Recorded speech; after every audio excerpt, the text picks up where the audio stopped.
Olá, tudo bem? Nesse vídeo, hoje a prof vai relembrar o conteúdo que nós estudamos no capítulo 1. No capítulo 1, nós começamos conhecendo o diário, sobre as páginas de um diário, que também, e vocês também escreveram um, não é mesmo? Além do estudo do diário, a gente conheceu o estudo da frase, o que é frase afirmativa, o que é frase negativa, qual o sinal de pontuação que eu tenho que usar. E agora, então, a gente vai rever um pouquinho. Então, a gente estudou que o diário pessoal é aquele caderno que a gente pode escrever textos, né? E a gente fala nesses textos sobre as nossas emoções, sobre as nossas sensações, alguns segredos, acontecimentos que da nossa vida, pensamentos, entre outras coisas. A gente pode escrever sobre o que quiser, na verdade, no nosso diário, porque ele é pessoal. A gente pode escrever aquilo que a gente sente, o que a gente pensa, o que a gente aprendeu ou não aprendeu, o que gostaria de fazer. Então, a gente pode escrever o que quiser no nosso diário. Ele é pessoal. E como ele é pessoal, a gente sempre usa termos como eu, me, mim, meu, como por exemplo aquele início do diário. Meu querido diário, hoje eu acordei, tomei café, e aí você pode escrever o que você quiser que aconteceu no seu dia. Para a gente fazer um texto, a gente tem que formar frases, a gente tem que escrever frase. Nós temos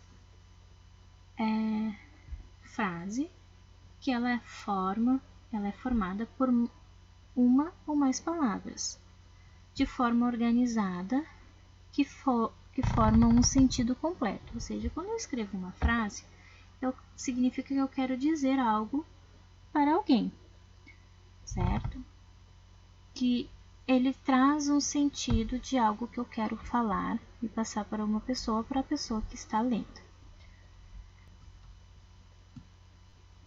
Com as frases, a gente pode escrever textos.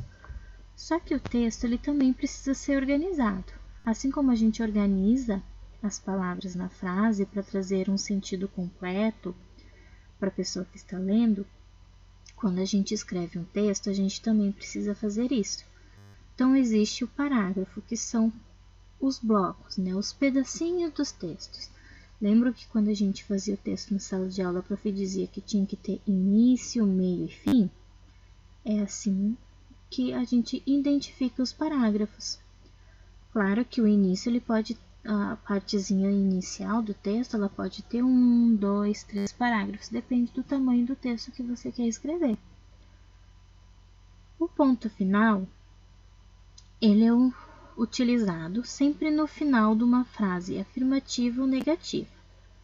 Nós estudamos também esse tipo de frase, a gente sabe que a frase afirmativa é quando eu estou falando, por exemplo, eu escrevo: hoje eu acordei e tomei café. Eu estou afirmando. Se eu falar assim: hoje eu acordei e não tomei café, eu estou escrevendo uma frase negativa, porque eu estou utilizando o não. E sempre que eu uso a frase tanto afirmando alguma coisa ou negando alguma coisa, dizendo que não, eu sempre vou usar o ponto final. O ponto de interrogação é usado quando eu faço uma pergunta. Vocês já estudaram hoje? Vocês estão se divertindo nesta quarentena? Então, se eu escrevo isso, eu sempre tenho que utilizar o ponto de interrogação quando eu faço pergunta para alguém. Ponto de exclamação. É aquele ponto com risquinho e um pinguinho embaixo, né? O ponto de exclamação é usado no final de frases para indicar elogios, emoções, como espanto, surpresa e empolgação. Por exemplo, esta flor está muito bonita hoje. Eu vou finalizar essa frase com um ponto de exclamação. Os dois pontos, aquele que é um em cima do outro, introduzem a fala de um personagem, lembram? Chapeuzinho Vermelho estava indo visitar a vovó. Quando chegou lá, ela bateu na porta e disse: se eu estou escrevendo essa frase, eu vou usar os 2 pontos. Abre a porta, vovó, por exemplo, certo? Então, sempre que vai introduzir uma fala. O travessão indica o início da fala do personagem. Então, quando eu uso os 2 pontos, eu coloco Chapeuzinho Vermelho falou, 2 pontos. Travessão, abre a porta, vovó.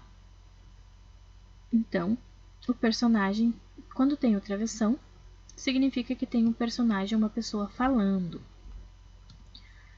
E por último, nós estudamos a vírgula. A vírgula, então, a gente sabe, aprendeu, né? Que ela tem várias funções quando a gente escreve as nossas frases.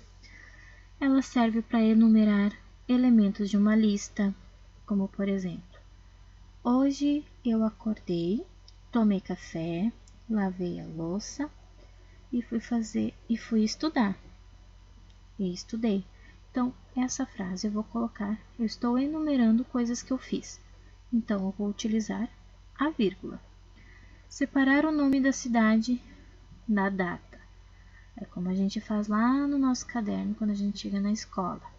Canoas, 20 de maio de 2020. Então, depois do Canoas, a gente coloca a vírgula.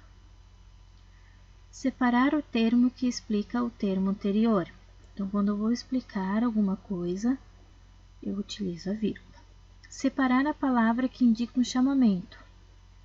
Ó mãe, vírgula. O que a senhora vai fazer de almoço hoje? Eu estou fazendo uma pergunta. Sim, mas eu vou utilizar a vírgula igual, porque eu estou chamando a mãe, certo? Então, esse é um videozinho só para recordar aquilo que a gente estudou no capítulo 1 do livro de português. Beijos e até o próximo vídeo.